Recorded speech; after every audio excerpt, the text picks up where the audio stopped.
We want to start with what's happening right now in Middle East and what is going on in Canada. And while I will admit, surprisingly, we didn't see this one coming, Canadian Prime Minister Justin Trudeau, who recently applauded and celebrated a Ukrainian Nazi on the floor of Parliament, Justin Trudeau, who fights to take away freedoms of speech, Justin Trudeau, who pushes state-assisted suicide. Canada now leads the world in state-assisted suicide. Justin Trudeau, who called people who didn't want vaccine mandates white supremacists and like Trump supporters. I think that's what he said.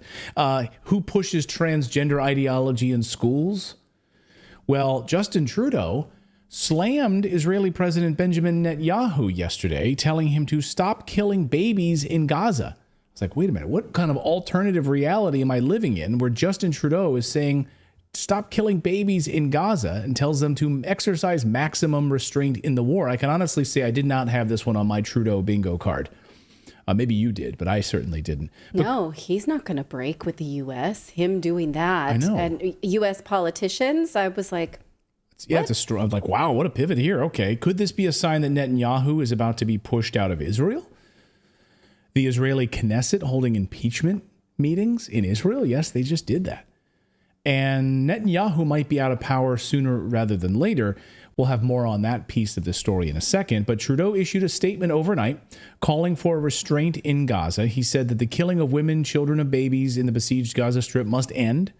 And he said, I urge the government of Israel to exercise maximum restraint. The world is watching. The world is witnessing the killing of women, of children, of babies. This has to stop.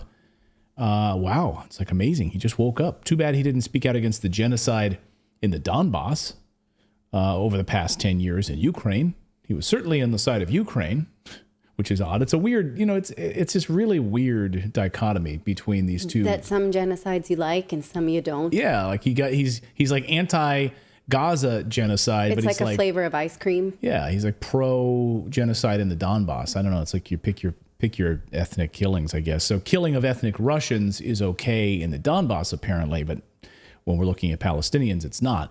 So, they were, of course, attacking their schools in the Donbass, right? That's what Ukraine was doing. Hospitals, playgrounds. For 10 years, ethnic Russians were being slaughtered. And civilian infrastructure. Civilian infrastructure, residential areas. No one was saying a word about it. It's being hidden by the international community because it didn't fit the Western narrative of the coup, the government that the West placed in Ukraine, right? It was a Western-backed coup, United States, NATO-backed government inside of Ukraine. So, of course, they're behind the genocide. That's fine. They kill civilians. They're totally happy with that. But this is progress. So here is Trudeau in his own words. Listen. The human tragedy that is unfolding in Gaza is heart-wrenching, especially the suffering we see in and around the Al-Shifa hospital. I have been clear that the price of justice cannot be the continued suffering of all Palestinian civilians. Even wars have rules. All innocent life is equal in worth, Israeli and Palestinian. I urge the government of Israel to exercise maximum restraint. As the world is watching, on TV, on social media, we're hearing the testimonies of doctors, family members, survivors, kids who've lost their parents.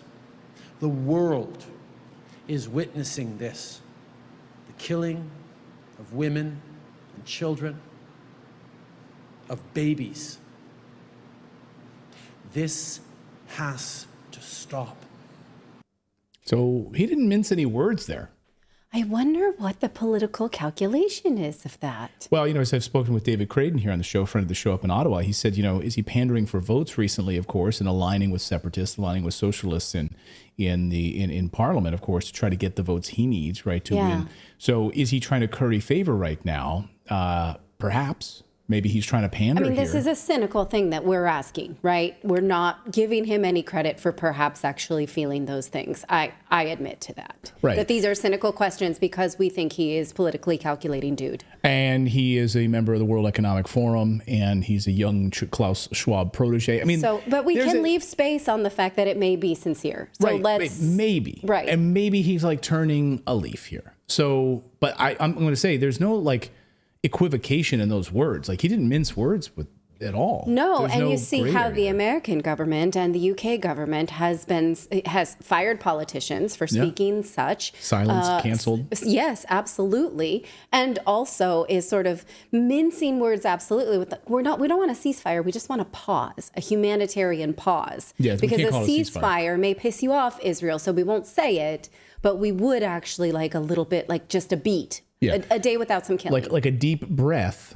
and then you can get back to the killing. Right. You can get back to leveling buildings. So Israeli Prime Minister Ben, and by the way, let me just point out, this is not a justification for. I hate the fact that we have to make this caveat because you're going to be people in the chat. They're going to be like, so wait a minute, you're in favor of what happened on October 7th? Like, no, come on, wake up, please, please, please. I mean, look, no, we've absolutely condemned the barbaric acts of what happened on October 7th and killed innocent people. Right? So we do not think any innocent people in response need to die. Exactly. No, 1-to-1, and the ratio here is not anywhere near that. So it is, is Trudeau pandering for votes? I don't know. You let us know in the comments below, but he didn't mince words there. Or did he, truly have a change of heart? I don't know. Well, Israeli Prime Minister Benjamin Netanyahu was having none of that. Oh, he was like, no, Mr. Trudeau, let's set the record straight. He fired this tweet off in response. Hey, at Justin Trudeau, or I added the period there. No, he added the period. At Justin Trudeau. You can't edit his tweets. I can't edit his tweet. I meant I added the emphasis of it. I just added the hey. There was no hey. He just said at Justin Trudeau. It is not Israel that is deliberately targeting civilians, but Hamas that beheaded, burned, and massacred civilians in the worst horrors perpetrated on Jews since the Holocaust. While Israel is doing everything to keep civilians out of harm's way, Hamas is doing everything to keep them in harm's way. Israel provides civilians in Gaza humanitarian corridors and safe zones. Hamas prevents them from leaving at gunpoint. It is Hamas, not Israel, that should be held accountable for committing a double war crime, targeting civilians while hiding behind civilians. The forces of civilization must back Israel in defeating Hamas barbarism.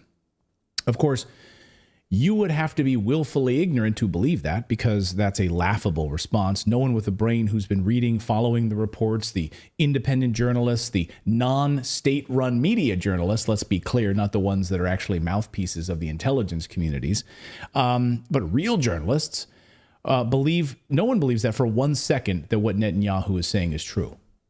I mean, come on. And again, you have to be willfully ignorant to believe that. Everyone knows civilians are being targeted. It's well documented. And you are doing, quote, everything you can to keep civilians out of harm's way? Really? Again, all evidence to the contrary. And he says that Israel is providing civilian safe zones so they can move freely. Okay. Is that a lie? Because we've seen evidence to the contrary. Individuals being told to move, and when they're on the back of a flatbed truck, they are targeted and destroyed. Innocent civilians who are being forced out of hospitals, and when they're in the streets, they're being shot at by snipers. So when civilians are told to move out and clear out, they are shot and killed. This has been confirmed. IDF snipers have been firing at medical staff, according to the doctors that work there. And these are not Palestinian doctors. These are doctors from all over the world that work in these hospitals. Norway and other parts of Europe, German doctors who've watched literally standing there while a nurse next to them is shot in the head by sniper fire. At the Al-Shifa hospital specifically, but others as well. So if you don't know this is happening, then you are willfully ignorant. You just aren't looking for the information, and you are not reading. You are getting your information from state-run media sources. Wake up. Or you have some sort of like internal bias that forces you to not be able to look for the truth. Well, that for sure is happening to all of us, right? Yeah. You sort of pick a side and then you're like, well, I'm not going to believe that when you see something that conflicts against your bias. But apparently the Israeli propaganda is working even in New Jersey with New Jersey housewives who hang out on TikTok all day. Did you see what the Israeli army did in Gaza? Oh my God. They stood by and secured humanitarian passage for Palestinians to safely evacuate to the south of Gaza. I repeat, here is an Israeli tank protecting Palestinian civilians who are walking peacefully to a secure location in Gaza. Now, previously, this wasn't possible because Hamas was shooting Palestinian civilians who were trying to evacuate to the south of the Strip. But now that Israel's ground operation did this, they're able to secure this passageway for Palestinians fleeing the north without Hamas interference. Now, I think that it's fair to say that this is not a genocide. And it is just more proof that Israel cares more about the Palestinian people than Hamas does. So support Israel. Free Palestine from Hamas. Yes, Israel cares more about the Palestinian people. Then why can't they evacuate into Israel? Right. If that's the case, open up safe passage so they can all pour into Israel instead of telling us that they are human animals. That they can only go to Sinai. Egypt. Yeah, they can live in 10 cities in Sinai. Open up. So if she's absolutely right, then yeah, absolutely. Open up humanitarian corridors and welcome them into Tel Aviv. Like welcome them in and house them, shelter them, take care of the babies that now have their incubators upside down and turned and closed down. The water supply. So absolutely, if that's the case, if Israel truly does feel that way, then yes, do that. She seems like she's really smart. I wonder if that woman is aware of who funded and actually who created Hamas. Sure she is. She seems like a really smart person. I'm sure she's fully aware of the history of Hamas and how Israel helped to spawn Hamas. I bet it would rock her world to learn that Hamas is a tool of Israel and the United States, fully funded and supported by Israel and the United States. They had no weapons at all until the United States provided them and gave support as a countermeasure to Yasser Arafat. Sure, that's maybe an inconvenient truth for her. But Netanyahu is right about one thing, though. Hamas should be held accountable for what they did on October 7th, the barbaric attack on October 7th. He's right about that. Even Justin Trudeau addressed that, saying Hamas needs to release all hostages that it grabbed on October 7th. Yes, do that.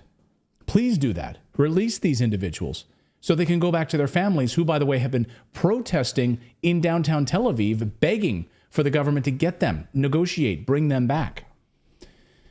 But back to Netanyahu. I've spoken to Israeli sources who tell me Netanyahu cannot survive this. U.S. media, of course. Politically, we're talking about politically. Politically, yes, cannot survive this politically. His days in his political days are numbered. U.S. media are hiding the fact that Israelis by the thousands are protesting Netanyahu, calling for him to step down. You won't see this footage on U.S. television, of course. These are protests against Netanyahu in Israel, in Tel Aviv. These are happening daily now. So how did Hamas manage to use a bulldozer and cross the border fence, and for one whole hour Israel did nothing? It is the most heavily watched and controlled border in the world. How did Hamas manage to pull this off? Of course, many Israelis feel like they're being used and lied to by Netanyahu. After all, he was the security guy. I will keep you safe. Well, that didn't work. You also won't learn that this week, the Israeli Knesset, if you watch mainstream media, you won't see this. CNN's not covering this. But the Israeli Knesset held impeachment meetings to oust Netanyahu from power. Discussions about how they will mull and push towards impeachment. So let's just read through this. This is from the Cradle. 2/3 of the Israeli public say they want Netanyahu out of office as he's refused to take responsibility for his role in this crisis and the attack. And it goes on here. We'll just scroll down a little bit here on this. So Knesset members discussed on November 13th the potential of ousting Israeli Prime Minister Netanyahu once the war between Palestinian resistance factions in Tel Aviv comes to an end. Israel's Channel 13 reports that ministers and members of the Knesset from Netanyahu's own Likud party discussed impeaching the premier, saying that if he remains in the party and an election is held, most party members will give a vote of no confidence. And they said they basically came together and said they will, they're going to form, basically form an opposition party, form an opposition government. And hundreds of thousands of people have taken to the streets before October 7th to express their outrage over Benjamin Netanyahu. I had friends in Israel who were telling me this was unprecedented, what was happening before October 7th. The tens of thousands of people that were protesting Netanyahu, they didn't believe he would survive then. So meanwhile, Saudi Arabia, by the way, and other Muslim countries are at their summit. They had the summit this week, and they called on Israel to immediately stop the attack on civilians in Gaza and put an end to the conflict. They also said the only way forward is for Palestinians to be given their own country, officially recognized as Palestine. That is the official U.S. position, by the way, as well. If you think that's so out of the realm of possibility, that's the U.S. position, a two-state solution. But you wouldn't know it to watch Democrats and Republicans in their Kumbaya ceremony this week, shilling for Israel, holding their own press conference saying no to a ceasefire in Gaza, with crowds chanting no to a ceasefire in Gaza.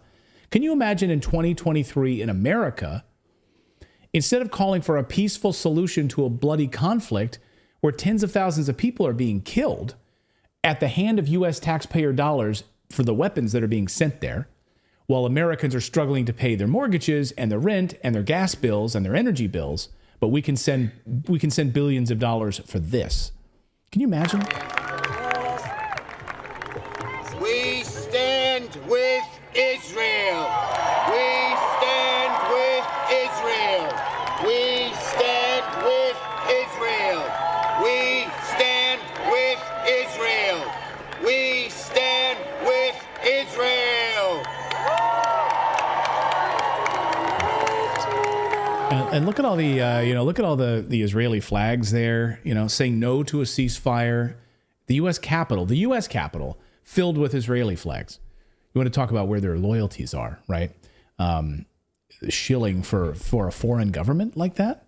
It's unbelievable to watch. I don't know. It's an unbelievable moment to see. So you have, on the one hand, Justin Trudeau calling for an end to the bloodshed and in very strict words saying, stop this now, essentially. Women, babies being killed, doctors being shot at, nurses being shot at. Stop it now. And then you have Chuck Schumer with the new Speaker of the House holding up hands, shouting for Israel. It's a really weird optics. Must be very confusing. Well, I said, yeah.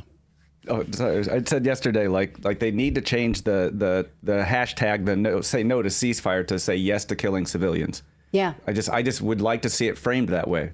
Like on people are pro more civilian deaths. That's what they're actually advocating for. Yeah. It's just because more hardship. Because the argument, of course, is like, well, they're going in there to get the hostages back. No, they're not. Right. That's not at all what they're doing. That's not their goal at all. Clearly, if they would have negotiated this and to stop this as part of like some sort of a 5-day pause, give the hostages back, stop the killing, allow aid and supplies to come in and help people. That's not what's happening at all. So in that one case where that explosion happened in that refugee thing or whatever, they were like, well, but we got one Hamas person. It's like they are at the mindset that all of these mass casualties that happened at that bombing were worth it because they got one Hamas person. Yeah. One Hamas director. Thank you, Tron. Director. Yeah. Your lighting looks like Tron today. Mm-hmm. Doesn't it? Does it? Yeah. A little bit. Yeah. It's David the flirting head. Now. All right. I was just going to also point out that it's confusing to people who are just used to being so offended by everything Justin Trudeau does. Like, wait a minute. Did you just say something sincere? I don't know what to do with that. Yeah. That's a little bit how I feel. Yeah. Anyway, I'm going to admit to that. Well, anyway, I know. And for us, we slam Justin Trudeau here on the show all the time for the things that he's done. It's right? like a pastime. So it really is, because the tyranny, the authoritarianism is very, very strong. And so we will hold him to account. But when just to show you we're fair, I mean, he says this and we're saying, here it is. Take a look at this, world. Like, he's actually said something that we agree with, which is unbelievable. So let us know your thoughts on that. It's a low bar, no killing of babies. Right. But I'm glad we got something. Yeah. So. Thank you so much for watching this segment here at Redacted. We are live every day at 4 p.m. Eastern Time, trying to share the stories that the mainstream media will not cover. You should also come over and join our community of Redacted Rebels over at redacted.inc. That's our private locals community where we can share exclusive content that we simply cannot share here on YouTube. Come over and join the rebellion together right now by going to redacted.inc. We'll see you next time.